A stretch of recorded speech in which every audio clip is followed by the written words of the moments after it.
Thematic fund और sectoral fund which is better. इस video में हम ये जानने की कोशिश करेंगे थीमेटिक फंड्स क्या होते हैं और सेक्टरल फंड से कैसे डिफरेंट है। मार्केट में नई नई ये चीज़ लॉन्च हुई है थीमेटिक फंड।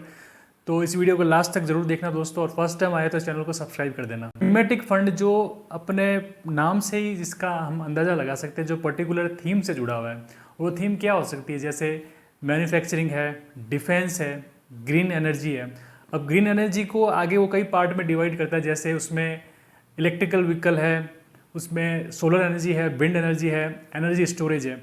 तो ये थीमेटिक फंड पर्टिकुलर थीम पर ही वर्क करता है। और सेक्टरल फंड नॉर्मली जैसे फार्मा सेक्टर हो गया, आईटी सेक्टर है, एफएमसीजी है, एनर्जी सेक्टर है, तो ये बिल्कुल अलग होता है। इसमें उसी पर्टिकुलर सेक्टर से जुड़ी हुई कंपनीज होती है। लेकिन जब थीमेटिक फंड की बात आती है तो उसमें एक पर्टिकुलर थीम बनती है। डिफेंस सेक्टर है तो डिफेंस सेक्टर में जो डिफेंस से जुड़े हुए सेक्टर है उसमें आ जाते हैं। थीमेटिक फंड और सेक्टरल फंड की हम बात करते हैं, दोनों के बीच में मेन डिफरेंसेस क्या क्या होते हैं तो हम जानेंगे। सबसे पहला होता है ऑब्जेक्टिव। ऑब्जेक्टिव में थीमेटिक फंड का उद्देश्य क्या है? उसका उद्देश्य ये है कि ये लॉन्ग टर्म का जो ट्रेंड है उसको पकड़ने के लिए, उसको कैप्चर करने के लिए ये फंड यूज़ आता है।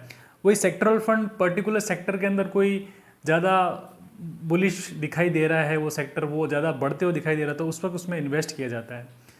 अब थीमेटिक जो फंड होते हैं वो वर्तमान में कितने, प्रेजेंट में कितने हैं? अभी वर्तमान में करीब 50 से ज़्यादा जो थीमेटिक फंड है मार्केट में अवेलेबल है अगस्त 2024 के रिकॉर्ड्स के अनुसार। वहीं सेक्टरल फंड की बात करें तो सेक्टर फंड में करीब 30 से ज़्यादा सेक्टरल फंड अवेलेबल है अगस्त 2024 के अनुसार।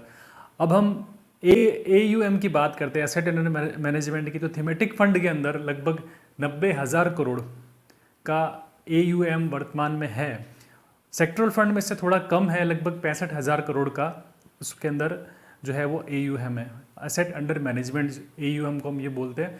तो थीमेटिक फंड के अंदर एक बड़ा जो पैसा है लोगों ने लगा रखा है और सेक्टरल फंड में उससे थोड़ा कम है। अगर हम रिस्क प्रोफाइल की बात करें तो थीमेटिक फंड और सेक्टरल फंड दोनों ही हाई रिस्की होते हैं।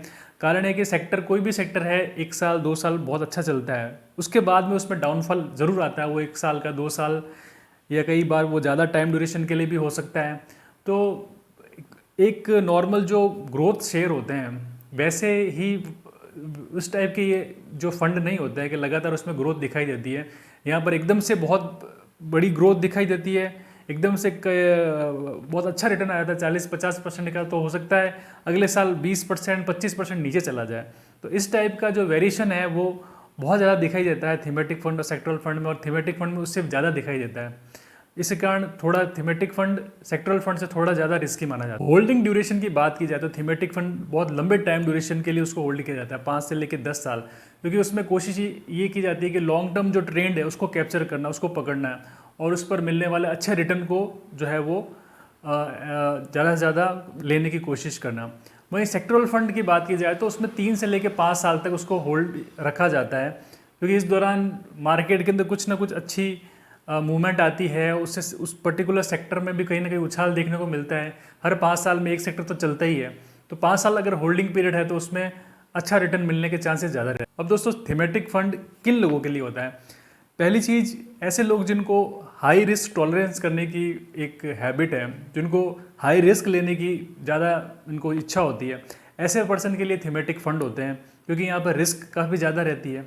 दूसरी चीज़ ये है कि ऐसे लोग जिनको पॉलिसी, ट्रेंड, मैक्रो इकोनॉमिक के बारे में अच्छी खासी जानकारी रखते हैं, उन लोगों के लिए थीमेटिक फंड अच्छा होता है, क्योंकि उनको वो एक मूवमेंट पकड़ना आता है कि भाई इस टाइम अब ये चीज़ चल सकती है, उस वक्त वो एंट्री करते हैं तो उनको बहुत अच्छा रिटर्न मिलता है। तीसरी चीज़, थीमेटिक फंड ऐसे लोगों के लिए बढ़िया है जिन्होंने अपने पोर्टफोलियो को वेल डाइवर्सिफाई करके रखा हुआ है और उनको शॉर्ट टर्म पीरियड के लिए कुछ आउट ऑफ द वे जाके कोई इन्वेस्ट करने की इच्छा है। उनको ऐसा लगता है कि पर्टिकुलर थीम में मैं इन्वेस्ट करके, पर्टिकुलर थीमेटिक फंड में इन्वेस्ट करके मैं अच्छा रिटर्न निकाल सकता हूँ, तो वो लोग एक छोटी रिस्क लेते हैं ताकि उनको अच्छा रिटर्न मिल सके। फोर्थ पॉइंट, ऐसे लोग जो कुछ लंबे टाइम के लिए इन्वेस्ट करना चाहते हैं, 5 से 10 साल वो निवेश करके रखना चाहते हैं ताकि उस पर्टिकुलर थीमेटिक फंड के अंदर उनको बहुत अच्छा रिटर्न मिल सके, ऐसे लोग ही उसमें ज़्यादातर इन्वेस्ट करते हैं। तो दोस्तों, होप करता हूँ ये वीडियो आपको कुछ अच्छा गाइड करेगा थीमेटिक फंड और सेक्टरल फंड को लेकर। आप को जो निवेश करना है तो आप अपनी पूरी स्टडी कीजिए। इस वीडियो को देखा उसके बाद आप अपना खुद का एनालिसिस कीजिए कि कौन सी चीज़ बेटर हो सकती है, उसके अकॉर्डिंग आप अपने जीवन में निर्णय लीजिए। तो इसी टाइप के फाइनेंशियल अवेयरनेस और लाइफ में किस टाइप से ज़्यादा आप आगे बढ़ सके, उससे रिलेटेड मैं वीडियोस डालता रहूँगा। बहुत बहुत धन्यवाद दोस्तों।